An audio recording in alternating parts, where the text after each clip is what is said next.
Hello, everybody, and welcome back to the Paws podcast. I am Spooner Soth, and this is my consorte, HB Fox. We've been away for a while. We've been trying to record. We really have, and honestly, we haven't recorded mostly for reasons that have been my fault. No, not entirely. Like, I vanished over the holidays. Fox vanished over the holidays. It was amazing, right? I mean, you went off grid. I didn't want to come back, which is nice, right? And that's something I'm starting to. I mean, even our peers, even some of your employer, even has been lauding the whole like I don't touch my phone anymore until at least noon, and I'm like, oh yeah. I should rephrase. I didn't want to come back yet. Right. If I didn't want to come back at all, you wouldn't have come back. But I wasn't ready. Right. But and and it had to be done. There's something to be said about taking a little bit of a step back. I was reaching last year. If anybody doesn't know, we are now officially in 2019. Today is God. What is today? Today's the 4th. It's Friday, January 4th, and this our Lord Sigmar's 2019th year. But last year, like the end of 2018. Because we're going to talk about that today. This is like the Festivus for the rest of us. Fox and I are going to be airing our grievances and kind of recapping the end of 2018. 2018 almost did me in.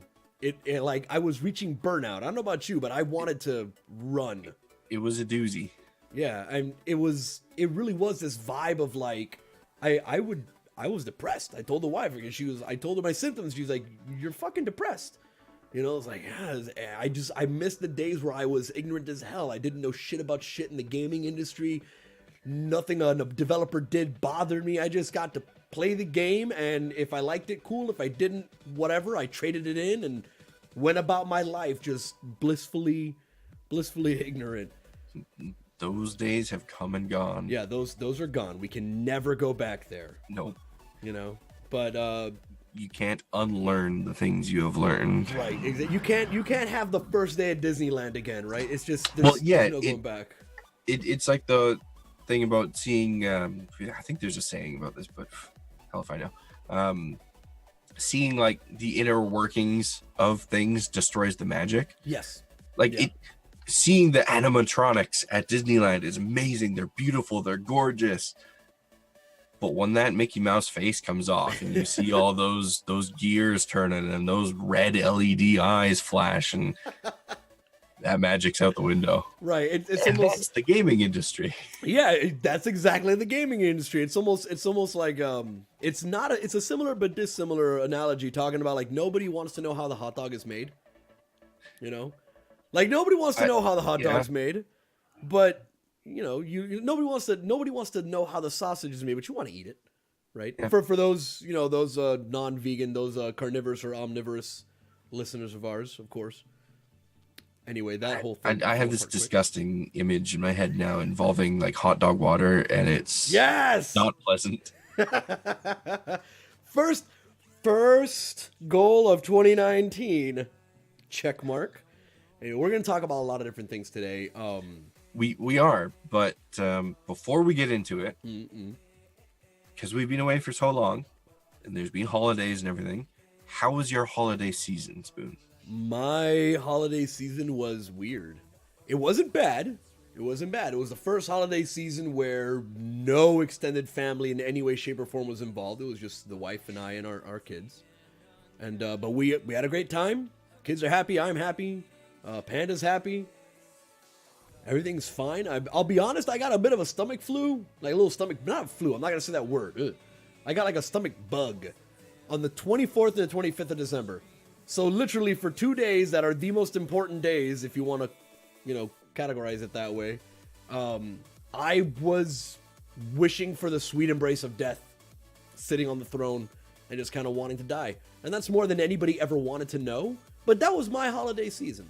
Were you well enough to eat Christmas dinner? Oh, fuck yeah. No. I don't.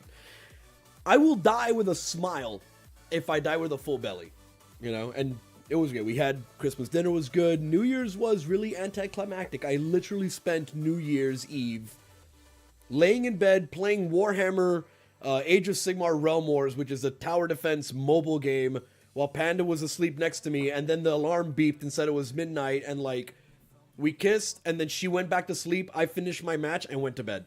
That was New Year's. No partying. No, the dog was shitting a brick because of fireworks outside, but you know, as is tradition. Other than that, yeah, my holiday season wasn't bad, dude. How about yours, man? You went off grid. You had the most amazing pictures.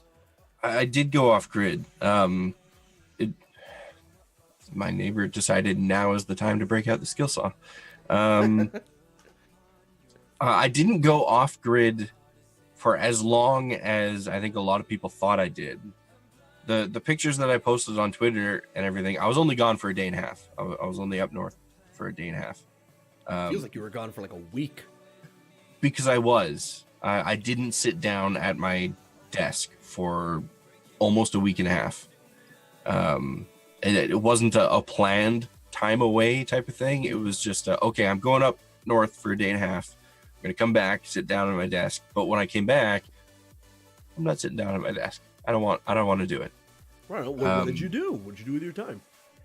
I had Christmas, which sounds completely ordinary, and it is, and that makes me happy. Because last year I did not have Christmas. And Christmas is my favorite time of year, regardless of what the actual holiday itself means to anyone in particular. I love the lights. I love the decoration. I love putting up a tree and all of that stuff. I love it. I didn't have any of that last year. I skipped out on it entirely because I didn't have any family or friends in town last year. I was just here by myself with my dog. It was very depressing. Yeah, I think you told me. I remember that. Like you worked through Christmas. I worked on Christmas last year, literally because I had nothing else to do. If that ever happens, just drive down here or bus. This year, I almost did the same thing. Like my brother and my sister-in-law are here. My nephew is here. All the Christmas decorations are up, but I nearly worked through it just out of habit. And that's why when I went up north for that day and a half, I was like, whoa, wait a minute. I'm not doing that. I'm not going back home and going back to work. I'm just not. Right. So I had Christmas, and it was wonderful. I went over to my sister's house for Christmas dinner. We ended up doing a spur of the moment one-shot D&D adventure. Nice. Which evolved into all of us saying, we should do this every week. And now I am in yet another D&D game with my family that happens every week. And that's the story of how I spent $200 on minis over the holiday break. Good God, man. Those of you that maybe don't know, so Fox does D&D is it now officially 7 days a week with with 7 different teams, 7 different groups? Sunday, Monday. Yeah, you do Sunday game, Monday, 5. Tuesday, Wednesday. 5. So the Sunday is a D&D game. Monday is Blades in the Dark going into Tales from the Loop. Tuesday is D&D. Wednesday right now is Mouse Guard, but it's a different system like every other month. Right. And then now Fridays is a IRL D&D game. I love it. That's so quintessentially you. It's perfect.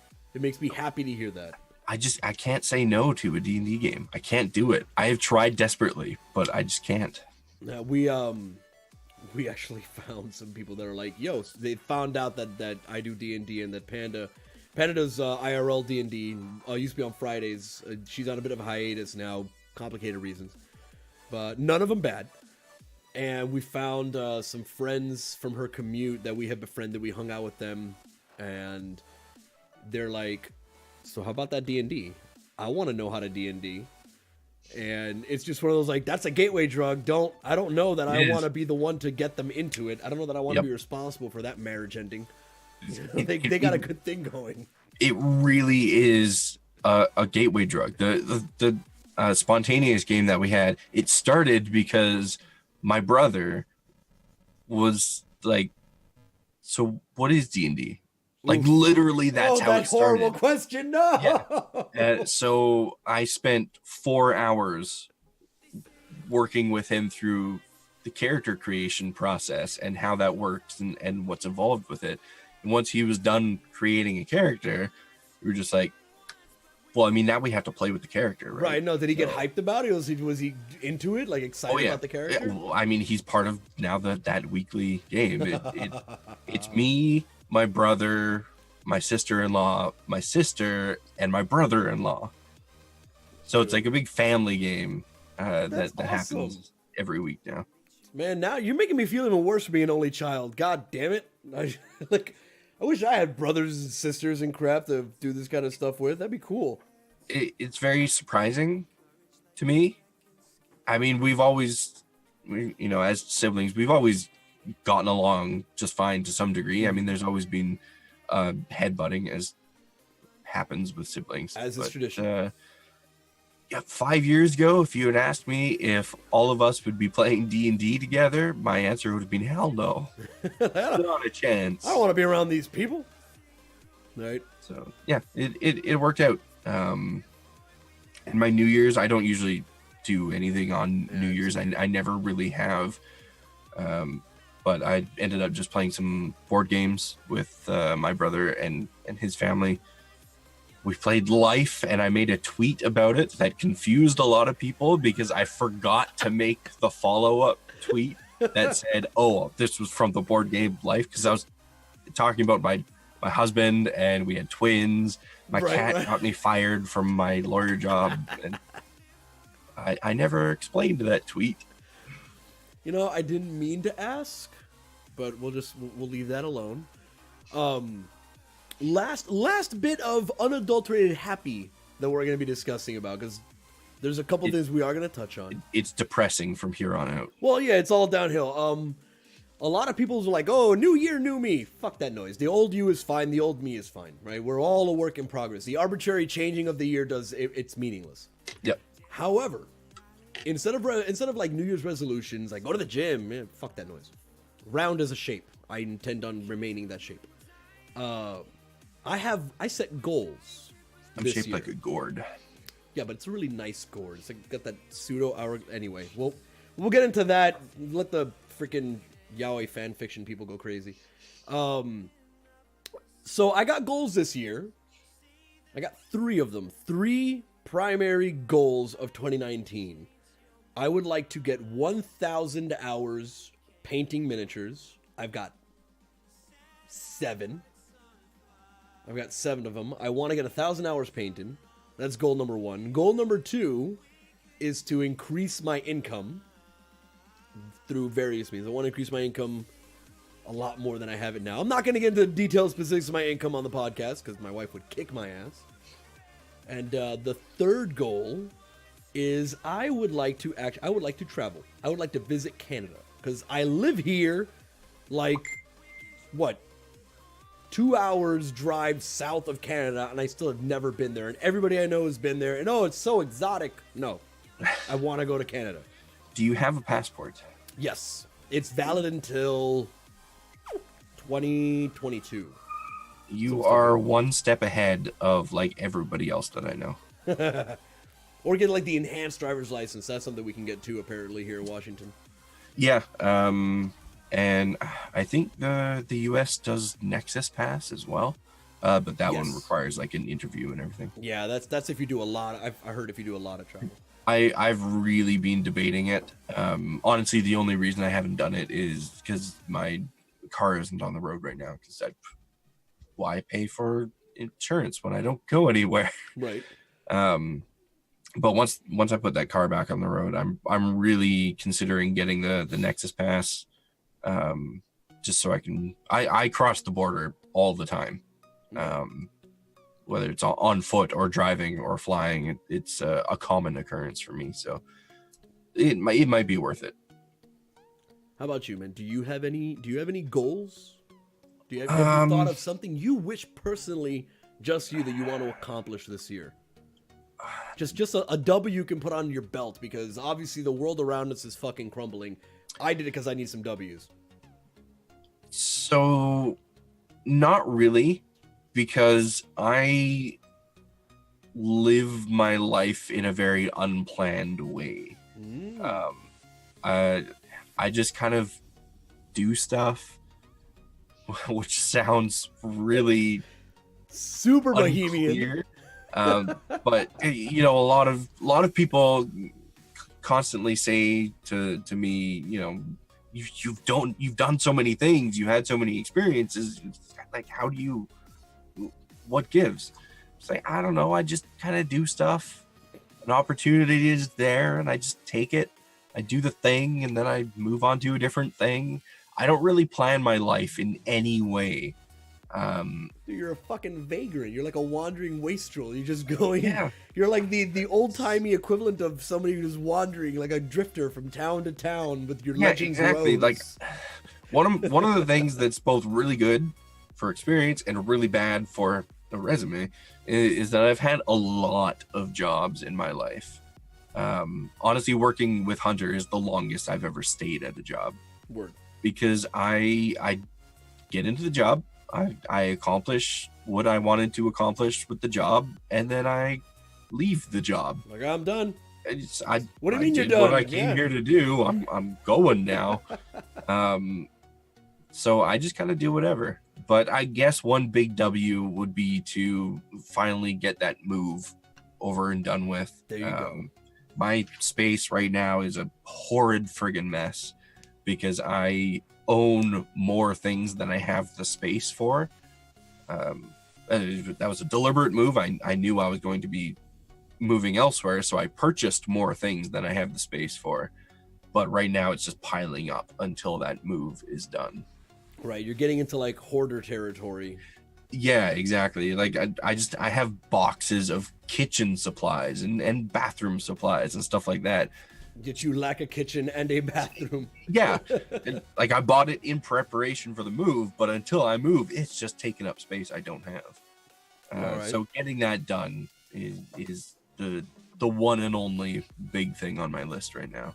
We will be celebrating and having many, many libations when you do move. Maybe even at your new place, right? Maybe even then. Moving on though, get to the meat, the core, the cutting to the heart of the thing. We have some things that we want to talk about. I think Fox, you can open up. We're chewing the fat about Sony to start off with. Let's start out light and easy. Let's talk about Sony.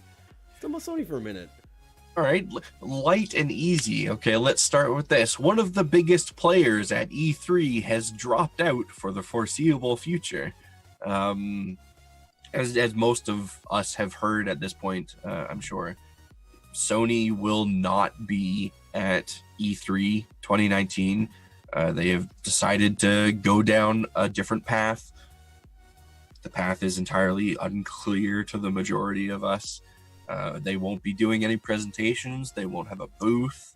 We're all guessing that they're moving that over to that big Sony conference thing that happens every year. But I don't think that's been confirmed. Is that what it's called, like the PSX or something like that? Something like that, yeah.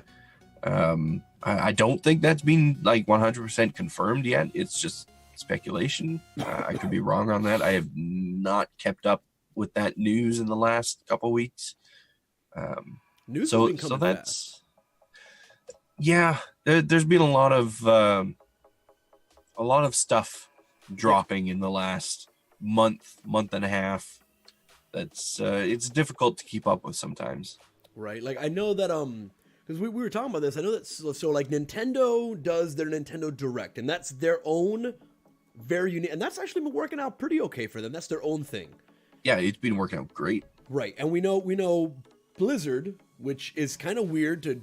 They're not like a Nintendo or a Sony. They're Blizzard, but they've got BlizzCon and occasionally Gamescom, which is the Europe thing.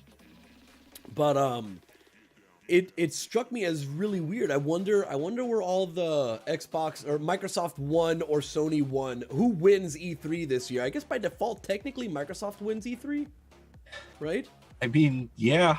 Right? They're the only players left. I guess Sony's not there anymore. So if you want to crown somebody, crown Microsoft because they're still They're still there. That's Um, almost way too appropriately sad and accurate that they're the winners and they get a crown because no one else is there to play.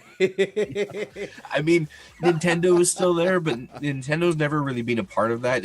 Nintendo honestly has never really been a part of the The whole competition. bullshit console war thing Yeah. anyway, because they're, well, I think I've used this comparison on the podcast before, but Nintendo is they're the Cadillac of the game companies. Yeah, they do. Cadillac was used as the testing ground for Yeah. a lot of GM brands lines like Pontiac and everything. So they would create the new piece of technology, new piece of whatever. They would test it in the Cadillac. Nintendo would test it in their consoles. Right. And then the successes that they got out of that testing would go into the other GM lines. And with the consoles, Microsoft and Sony would adopt the successes that Nintendo had into their own consoles. So Nintendo's always been, they've been there, but they never really been a part of that stupid war thing because they're completely different at the same time. Right. And then Sony, I mean, Sony's presentations are always so interesting, right? They always have like the most I always consider the most artistic like presentation. Yep. That is just going to be lacking. It's not going to be there, which strikes me as interesting because we're going to see typically you get like the big exclusivity deals. So Destiny would always talk about their stuff. Activision, Bungie, they'd be doing their stuff with Sony, and during Sony's thing you'd see a lot of Activision, and it always, I wonder if that's going to play a role this time around where it skews perception. People that don't know better kind of think, oh, this game is only coming out on this platform, or this content is only going to be on this platform and it won't be on the other platforms, that sort of thing. What I'm hoping is the result of this is that it kind of puts an end to like E3 specific trailers and gameplay and everything, because that's been ramping up more and more over the years, and we've seen the tragic results of that, where we get that E3 presentation and then the product that's delivered is nothing like that presentation, because these companies had to produce something big and flashy and enticing for the audience because of the competition. I'm hoping with Sony splitting off or moving away from E3 that it starts to put a stop to that. And I'd love to see a bigger focus on indie stuff at E3 in the future.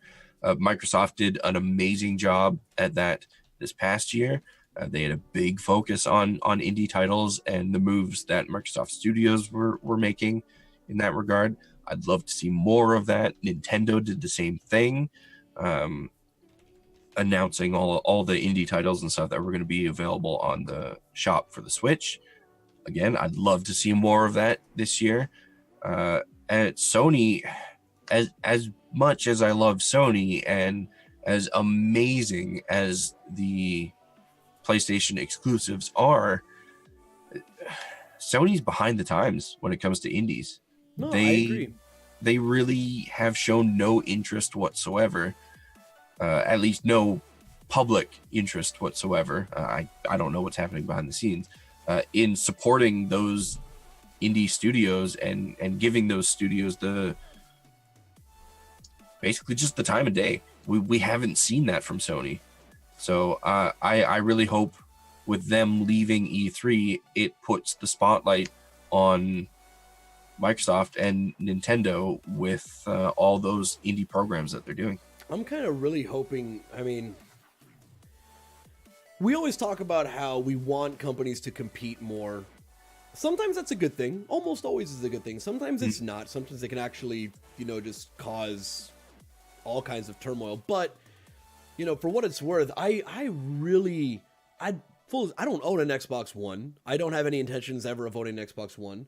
So Xbox One getting exclusives does not benefit me in any way, shape, or form. That being said, man, I'm really, really tired of just the sheer domination that we're seeing when it comes to,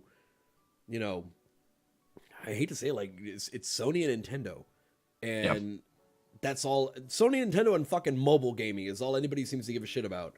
And Microsoft is gets to harp about backwards compatibility, which is always kind of nice. And I almost stuttered that word. It is. But like people always ask me, "Hey man, are you gonna play like WoW Classic? Are you gonna play the remastered this room?" Like, no. I played that. I've done that. I've had those experiences before, and they're great experiences.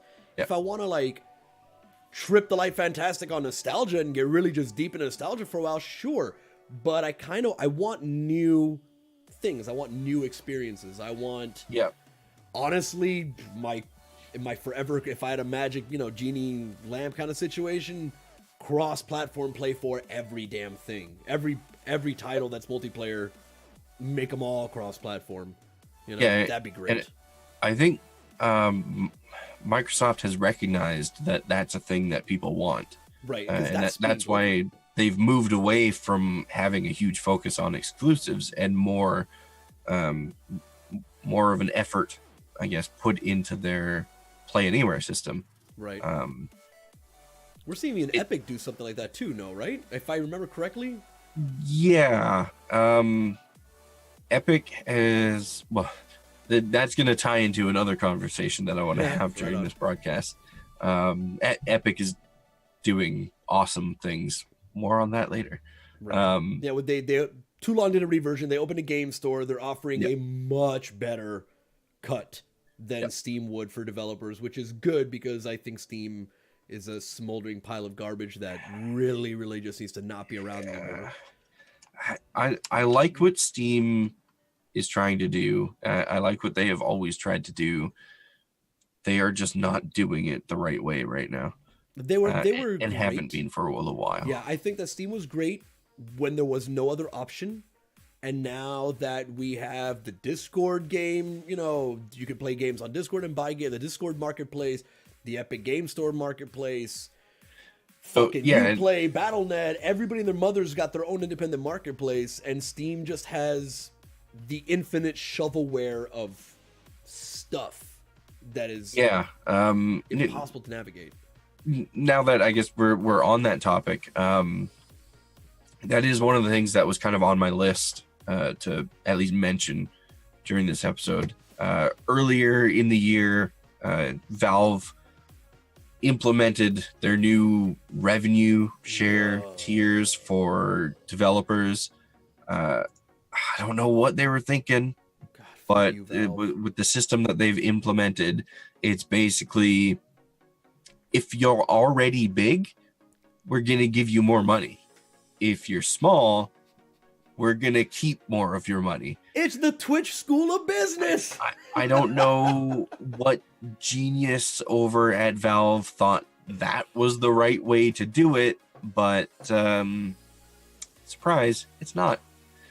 And so not that long ago, Epic came out with their own game store. A lot of you may know Epic from Fortnite. The hit game Fortnite. It's Fortnite. Look, Fortnite's got...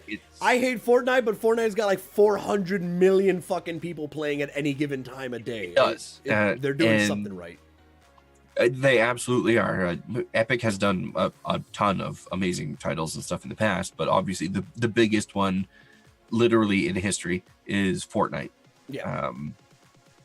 And so they have the money and the attention to go down avenues that we may not have expected from them, and the game store is one of those avenues.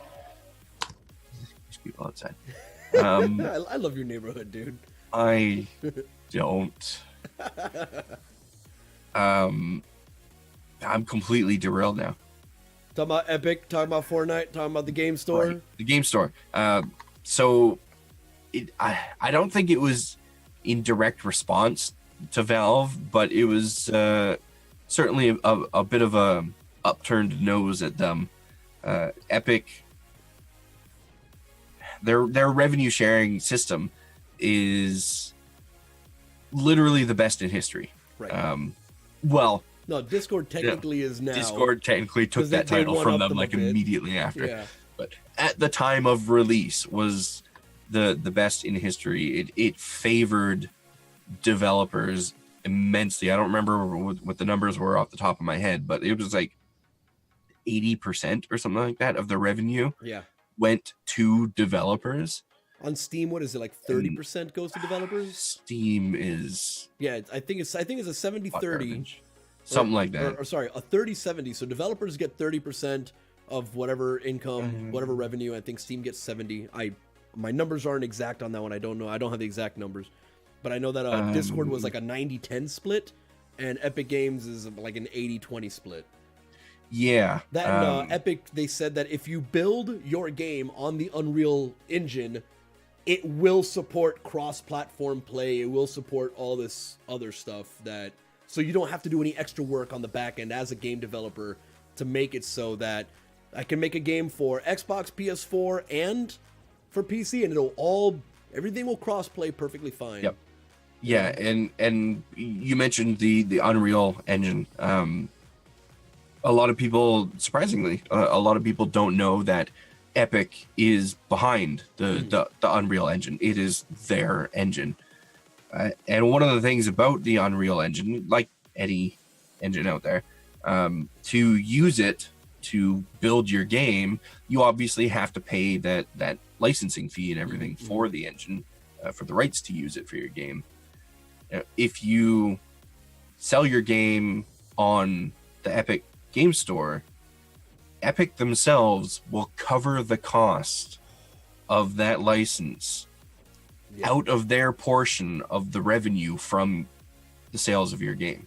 That's a very, very big deal.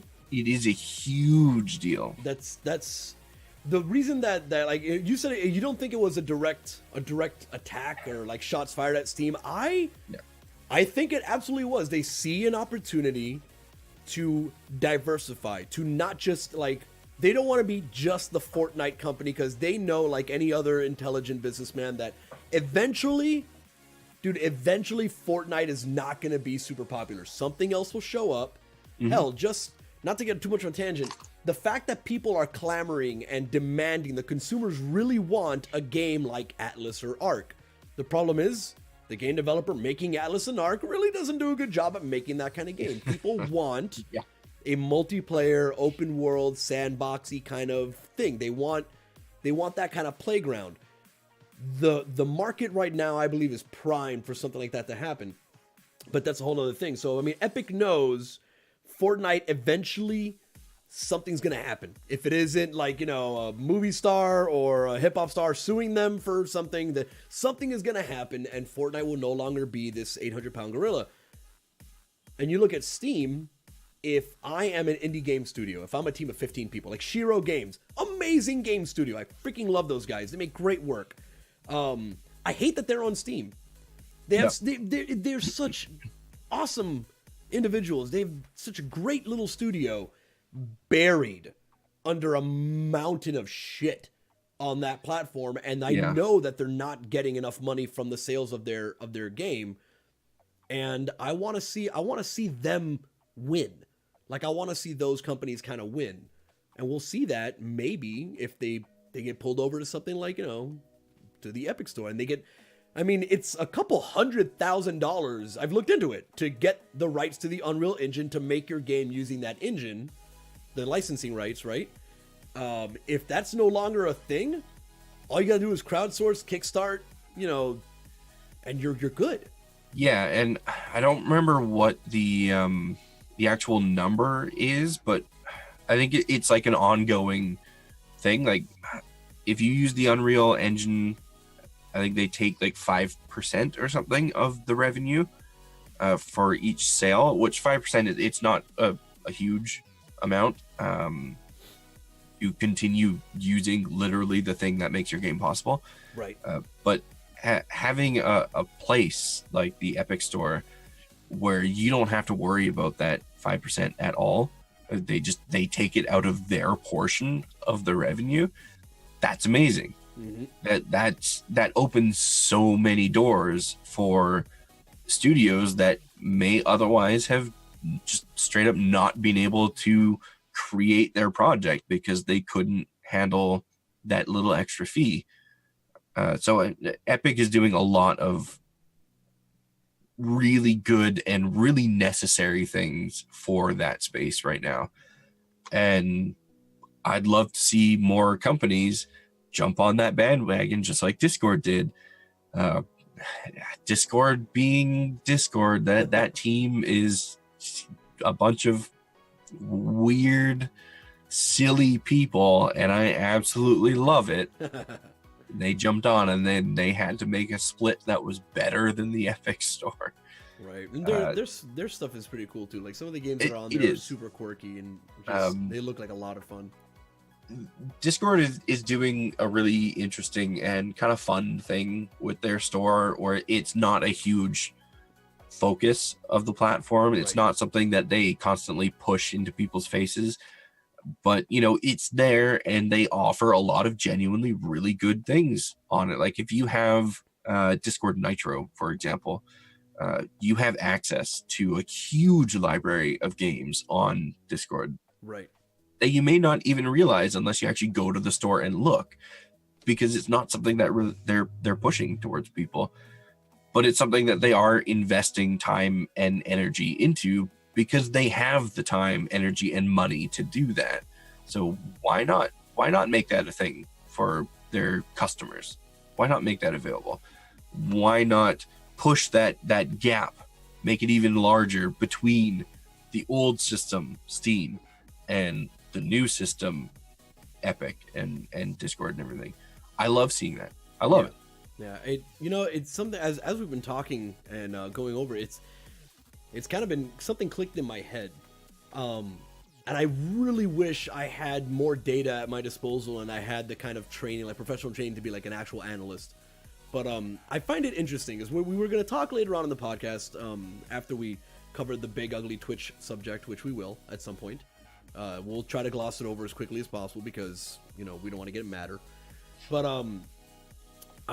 Fox and I were thinking, not that we're gearing up for another crash, because those of you that are too young to know, there was a like a stock market crash. There was a crash in the games industry back in the early 80s when everybody was making video games, and it was a massive oversaturation of the market. Quality went into the toilet, and people just stopped buying. People just stopped giving a shit, and very few companies survived, right? Very, very few. It's why we have so few big AAA companies. As far as gaming today, the reason we have AAA companies is those were like the very, very tippity top cream of the crop that survived that crash. A lot of youngins may have heard stories about like piles and piles of games just being tossed in the dump type of thing. That was a direct result of the crash. Yeah, they before, this was back in the 80s, before digital distribution. It was like they printed the cartridges or whatever it is. They made so many of these, they expected them to sell, and they didn't, because nobody was buying their shit. Conditions right now seem very similar to that. I'm seeing a lot of people losing faith in your AAA developers. We're seeing a lot of backlash and a lot of shit with like Bethesda. We're seeing a lot of it with BioWare and EA. Even though Anthem, I'll keep my opinions to myself. I want Anthem to do good, right? Yeah, I know Mass Effect. I want Anthem to be good. I've had to have this conversation every single day on my stream, like for the past, since I've started streaming, for God's sake. And Anthem became a thing. It's like, hey man, you're just an Anthem? In my personal opinion, it seems like Warframe with a UI I can live with. So you know what? Yeah, maybe I will play Anthem. But at the end of the day, there's a lot of money being spent on a thing that, in my opinion, is probably just going to end up being kind of mediocre as far as experiences go, even though visually it'll be stunning. I never really go into games with expectations, but just because of the sheer amount of resources and everything that's being put into Anthem, you can't help but form some sort of expectations. Right. And mine for that game, honestly, is it's just going to be a little vacation for the big teams. They step away from their Mass Effect. They step away from their Dragon Age and everything to have a vacation and work on Anthem. Just do something completely different, refresh themselves, and then they're going to go back to the projects that matter. Right. Hopefully they haven't sunk so much money and resource into this vacation. But we're also seeing it with Blizzard. I'm not going to get into the details and nitty gritty of Activision and their CFO being poached by Netflix, and Activision instilling their own CFO guy or whatever. This woman, and how like now the morale apparently of Blizzard is in the toilet. You have financial people that usually were just the invisible back end, and now they are in meetings directing strategic future and planning for like games and content, and that is never good. Anybody who's played an EA game kind of knows why it's not good for your financial team and your marketing team to dictate what content gets worked on. And honestly, Blizzard, as much as I love you guys, you've done it to yourself. You've been coasting for so many years. Oh, yeah, absolutely. But back to the original point, like I'm starting to see a lot of, I don't want to call it a second renaissance of the indie game, because we saw, like, we want to talk about Telltale Games. Telltale Games, that was depressing, because it was a small development house. It wasn't a big AAA game. They made point-and-click adventures. Yeah. And they were great. They were amazing. Everybody knows the Telltale series that are out there, the various series. And I personally knew a lot of people that worked at Telltale. It was a huge hit when they announced that they were closing shop. And I mean, that was like right on the tail, like literally right on the tail, days later of Capcom Vancouver announcing that they were closing. Yeah. And right on the tails of Big Fish announcing that they had to lay off hundreds of people. Right. It was hundreds. I think it was like just over 100. Yeah, all the same. We're getting 100 layoffs at Blizzard happening. Yeah, as well. It was big and small companies alike, like all at once, just closing shop, and it was heartbreaking for so many of those people. Right. The theory that me and the wife have kind of bounced back and forth is like, we kind of need a crash. We need a destabilization, a decentralization of the AAA gaming industry, because we're getting... I like Fallout 76, but I will not pretend for a second that the game, even now in its current iteration, feels very unfinished. It feels like they released it really quickly based on how it played out, and they released it immediately before Red Dead Redemption Online and right after Red Dead Redemption 2, and all I can think in my head is like, did you not learn what happened to Battleborn when they tried to come out at the same time as Overwatch? It's like, you don't release your movie when Star Wars releases, right? You don't release your indie art house film when Star Wars comes out. You don't fucking do that. You cannot compete. You're not gonna break even with what you spent to produce the thing. So we're seeing a lot of, in my opinion, companies constantly trying to like one up each other and, let finances and let marketing kind of dictate content. And everybody's been throwing around the Steve Jobs quote. Everybody, that one video clip where he talked about something Scully. I don't know, the guy who used to be at Apple or used to be at Xerox. And talking about how when a company becomes very profitable, the too long didn't read, a company becomes profitable, the people that are the innovators and that know how to make a good product, they know how to make a good piece of content, they kind of get pushed out of the decision-making process, and you instead get like financial people that are in charge of the decision-making process. Yeah. And then it all kind of goes to shit. And it's a really, really good and true quote. And as much as I dislike Steve Jobs and as much of a piece of shit that guy actually was, he was a brilliant marketer. He knew how to take a product and present it to the world in a way that made that world desire that product. Right. He was a really good product guy. He knew how to make a thing that would make people want that thing. He was a really good product guy and a really good thief. Yeah, that too. But the quotes such as that one, it doesn't make them any less true. It's really applicable to this situation, I think. But yeah, we're seeing like, I don't know, to finally finish my super ADD-ish thought was I would like I want the Epic Game Store to succeed. I want to see smaller teams of either up and coming, innovative, bright-eyed, not burnt out, not jaded, not cynical game designers and developers have the opportunity to make something really cool that will, sweep the nation, whatever you want to call it, or to have like teams of veterans that want to make things the way that it used to be made, where it was a lot of quality put into the work. And you'd get games when it was ready and soon, and it would take time to handcraft something that was good and had staying power, and them get together in a small group and not be beholden to shareholders and not be beholden to market analysts and have to pay for, Oscar-winning fucking voice actors and all that other garbage nonsense. Just making good games. I hope that,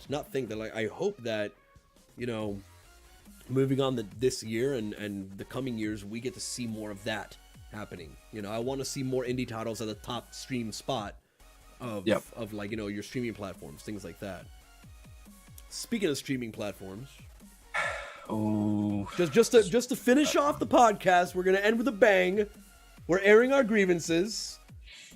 Everybody and their mother is asking me like, "Hey, Spoon, you ever think about streaming on Mixer?" I'm like, every fucking day of my life that Twitch tweets something, I immediately go to Mixer.com and look at my blank generic faced profile and think maybe today's the day. Just maybe today's the day. Who knows? Mitch, just stop opening your mouth. Did they unban? No, they rebanned the guy who beat the shit out of his wife and kid on stream, but it's okay. He was playing Fortnite, everybody.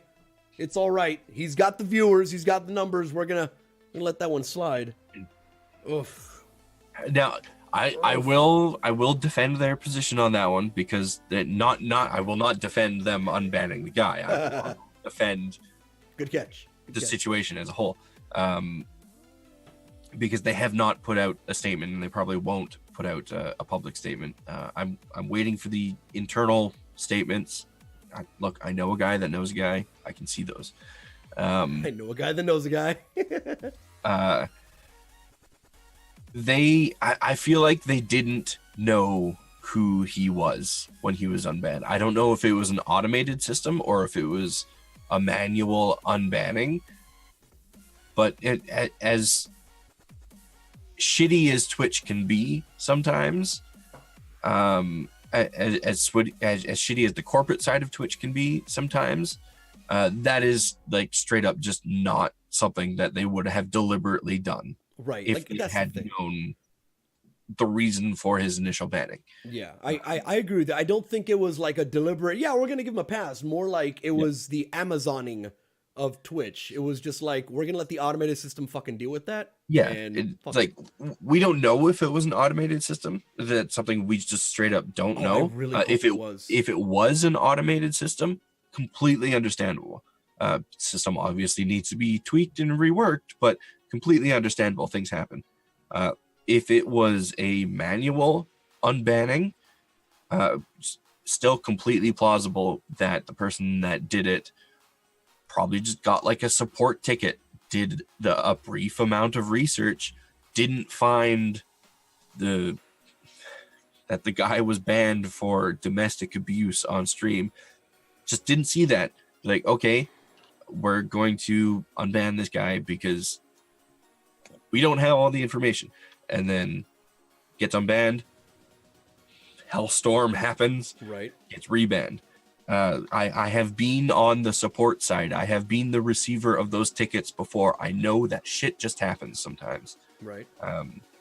There's not a sliver of me that believes it was a deliberate move, knowing the reason that he was initially banned for. And therein lies this big ongoing kind of, I imagine it, I pictured in my mind's eye, I see like a swarm of insects, and there's just this persistent stinging, buzzing, just annoyance. There's this persistent buzz in the periphery of your consciousness whenever it comes to Twitch especially on social media, is the only place that most of the higher profile broadcasters on Twitch and the people with voices loud enough that have the reach kind of air their grievances of it.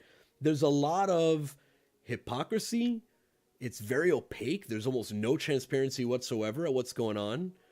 And it's just a lot of confusion coming from Twitch. It's very much like the reason I've become so disenfranchised with Twitch in general, which I know I say, but the irony is that I am wearing a Twitch freaking thermal underneath the sweater. It was comfortable, and I like purple. But it is comfy. I have the gray one. I love it. Right. It's.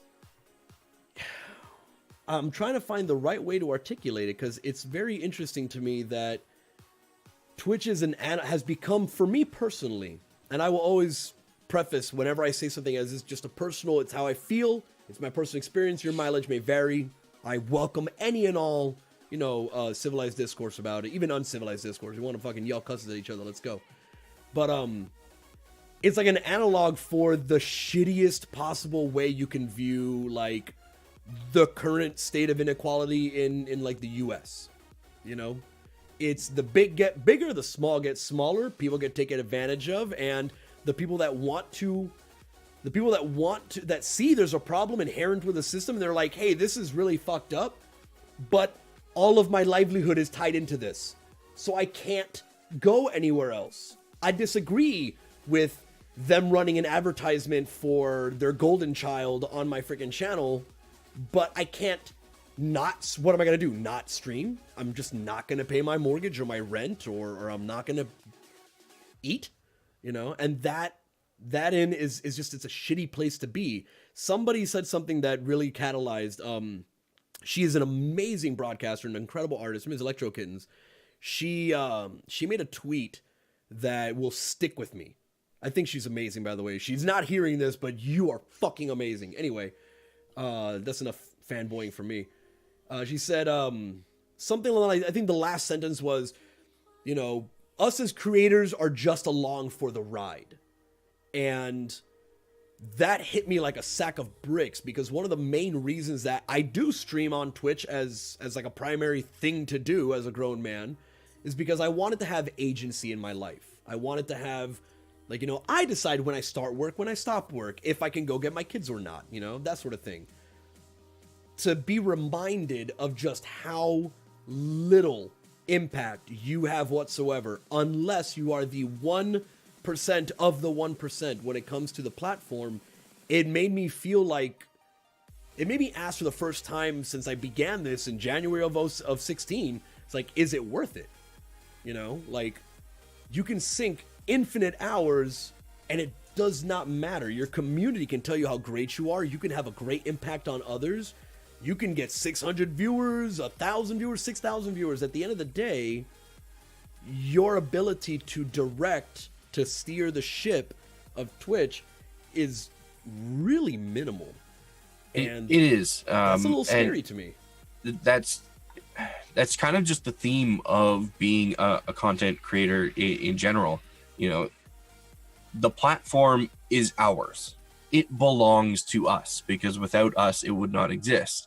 However, we don't get to decide what happens to the platform. Right, and that is really frustrating. I think a prime example of literally that in action is all the bullshit that we've seen YouTube go through in the past year. I mean, the content creators, whether you liked the PewDiePies or not, they have made the platform as big and as popular as it is. And yet, as we've seen, the random they don't get to decide what happens to that platform. YouTube is still going to make those bullshit decisions with their revenue. They're still going to make those bullshit decisions with their ads and how all the demonetization stuff works. The creators have spoken out about it constantly over the last year plus, but they don't get to decide ultimately what happens. Yeah, and we've seen a lot of... Same thing with Twitch, same thing with Mixer, Facebook Live. It's all the same. Right, and we've seen a lot of content creators, they change gears, right? They're like, I'm gonna have it's funny. I even LOL Renee said something like, it sucks that content creators must have like 100 different revenue sources. You gotta have an almost never-ending, always cycling in stream of revenue, which demands a lot more of you attention-wise. And me and Fox were talking about this at the beginning before we started recording. Was like, there's only so much time. We know it's a finite 24 hours in a day, right? However many hours in a week, you know, and you need to dedicate enough time to keeping all these plates spinning at the same time. And maybe if you're really good at it or you're lucky, you might actually be able to maintain some sort of healthy relationship with a significant other. You may actually have a pet that you keep alive for a while. Maybe you only keep him around because it keeps you sane. Yes, Benny's fine. I saw him get on the bed. He's good. That's literally what I looked at. He's laying over there, curled up on the bed. Like, and, you know, heaven forbid you have kids, or you have a life event, or some trauma happens and you don't get to stream, or you don't get to maintain that Patreon, or your relevancy and engagement on social media, or your daily YouTube or your daily Instagram, whatever it is. If one of those things falls off, because there is the assumption and almost expectation that everybody else in the space is doing it, it's almost like a supply and demand thing. The consumer, your viewer, the buyer, whatever you want to call it, the community member, they've got a billion other options available to them. So you can make the most unique, incredible content possible. And you can continue to do that. But the moment that you take a break and you take time off, there's going to be a noticeable difference. Yep. You know? And this is why alternate sources of revenue are so important for content creators. I wish it wasn't the case, but it honestly is, because you simply cannot count on your platform to support you. Right. You can't count on Twitch to support you, or YouTube, or Mixer, or whatever it has to be, or whatever it has to be. You have to bring in those alternate sources, whether it's, you know, merch, a Patreon, or whatever else. I almost named a few things specifically, but those are still secret right now. NDA, we can't talk about those. Full disclosure, Hunter and I have been working on alternate sources for quite a while now. We have a lot of stuff that's really close to launching, and it's not just because it's something that we do, but because it's also necessary.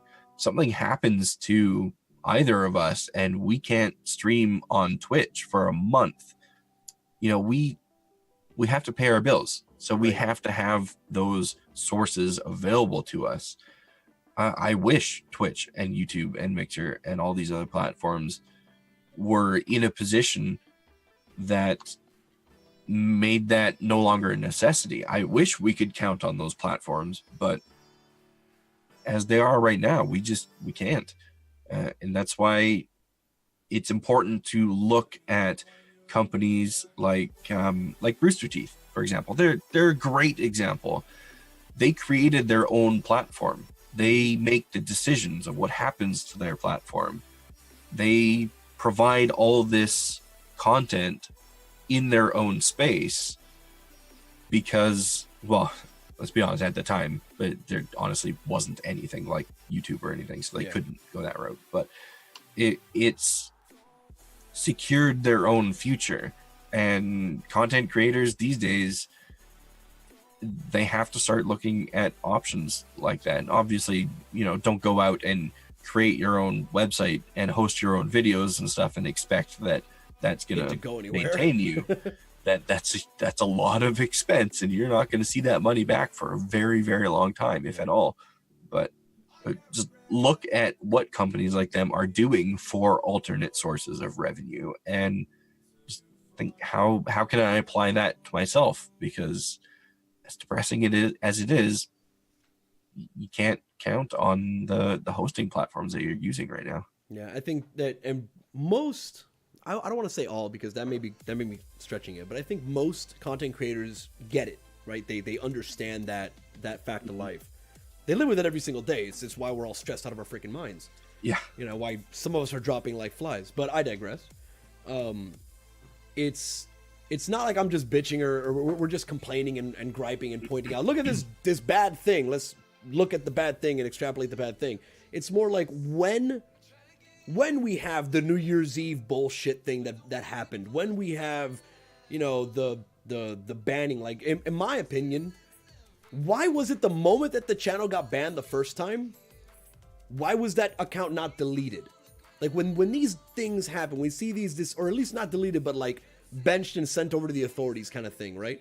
Like when we see these kinds of situations happen, these really bad optics, regardless of how, you know, a business is a business, they're going to make money how they make money, whatever the reasoning is, when these things happen, all they seem to do is they magnify, they amplify this feeling where, like, man, there's gotta be a better way, you know? Like, I'll be the first one to say it, you know, aloud, is I love streaming. I really do. I love to stream. I love being in the chat room. I love just having conversations with people and sharing jokes and just that kind of experience, right? Man, do I hate doing it on Twitch. Like, it's so frustrating to have to, like, lock myself into this platform. Yeah, you'll notice this, and Spoon and I were talking about this specifically before we started recording. You'll notice this among streamers. Those broadcasters that don't have to do it for their income have so much more fun than those that do. Yeah. Because that stress of, oh my God, if this fails, I'm going to be homeless, it just isn't there for them. Now, you know, there's a whole another thing. Those that have like full-time jobs and stream at the same time, oh my God, go get some sleep, you need it. But those that have the time to stream and do it for the fun of it have such a great time doing it, regardless of the decisions that the platform is making. You know, they're creating this content and they're just doing it because they want to do it, and it's a great time for them. Yeah. And you compare that to those that have made it their career and are not quite at the point where they can survive if they have to take some time off. They're stressed out of their minds and it's literally killing them. I would say even like I have a feeling that this was something that was conversed between like Loco and Hunter. I can't remember off the top of my head on one of their Streamer Square things, but or one of your Streamer Square things technically, but it was like that same stress, it transcends. If Ninja doesn't stream for a month, or if Ninja doesn't stream for a week, he's gonna lose money. It's just percentage based, right? It's like if I lose $100, he's gonna lose like $100,000. Yep. That effect is universal, and I feel like, you know, the biggest gripe I have with the platform is that I don't feel like I'm broadcasting while I'm a resource. There was a time not too long ago where you couldn't spit in a direction and not hit Dr. Disrespect. He was everywhere. Yep. And then he fell out of favor with the gods, and now Twitch is and now Ninja's the dude, you know, and like, it's just one of those things where I'm like, people just get burnt out, they get used up by the platform until there's some scandal or some, you know, some domestic thing, some personal thing, some racist remark, something happens, and bam, cue up another one. Give me another one. Give me a replacement. Yeah, exactly. You know, as successful as somebody like Ninja is, you know, he can survive if he has to take some time off. Obviously, he's got the money for it. But that man still does it as a career. Yep. You know, he may have that income and he may have that money and that savings, but don't believe for a second that guy is not stressed as fuck about everything that he's doing on the platform, because it is his job. Yeah. And you have millions of people. He's a lot better off than, well, literally all of us. He's a lot better off than all of us. But it's still his job. And if he screws it up, that's going to weigh heavily on him. We saw it with Dr. Disrespect. We saw how that man broke down after, you know, that quote unquote scandal. And we saw what it did to him emotionally and to his career. And that's a looming threat for anybody and everybody that does this as a job. No, there's just a natural volatility of being a content creator, of tying yourself to content, you know? Maybe the game that you were famous for suddenly dies. You know, maybe you were known for being an artist and suddenly, you know, you, heaven forbid, something happens and you can no longer create art anymore. Now what are you going to do? Like, you know, you burning your hand terribly. There's just a lot of volatility in the space, and when the platform itself seems to be becoming increasingly anti-consumer, when it seems to be increasingly trying to turn a profit more than it is trying to create a community that is conducive to people rising up, right? I believe in abundance. I believe everybody can have enough. Everybody can have a piece of the pie, right? That being said, I think that there are forces at work that want to stymie that. They don't want that to be the case. They want to keep a pyramid, you know, because that's just capitalism, right? That's just the nature of the beast. And that frustrates me to no end. But again, we're not just going to keep, you know, round and round redundant circle talking about it. I think that about does it. We are approaching time. I don't want to end on such a dour note. Extreme negativity, though. Although it is kind of warranted right now with the way things are. So I want to kind of combat everything we've just said, and I want to explain, or at least make clear, that even though we're saying all of this negative stuff about these platforms, even though we are very unhappy with the things that are going on right now, I do firmly believe that it can all change. I believe Twitch can still be the platform that we all wanted it to be, and we all continue to want it to be. I believe there's some amazing people working at Twitch that can push for those turnarounds, and same thing for all the platforms that are out there. We just need to continue to show them that this is what we want, whether we feel like our voices are being heard or not. Right. We need to make sure they know, they understand that the state that it's in right now is not the one that we want. That is a perfect way to end the broadcast. So, ladies and gentlemen, you can find me at Spooner Sloth on Twitch, Twitter, Instagram, damn near everywhere. That's us for today. HB Fox, where can we find you? On Twitter at HBFoxTV. Always with the TV on the end. We gotta find the dude squatting on your name and take it back. It's a lady, and she has had it for several years. She has made, I think, like 2 tweets. Ugh. All right, fine. She gets a pass because she's actually tweeted on it. Anyway. Well, no, she hasn't tweeted in years. Oh, she doesn't get a pass. Shit. Message Twitter. Maybe she died. I hope she didn't die. Anyway. I mean, if it gets me the name. Right. We'll talk later. I got a bolt. So sorry for the super quick and abrupt ending, but we will try to get another episode out as soon as possible. This has been the Press Pause Podcast, the 10th episode. 10th episode. And the very first one of 2019. Thank you all for listening, and we'll see you next time.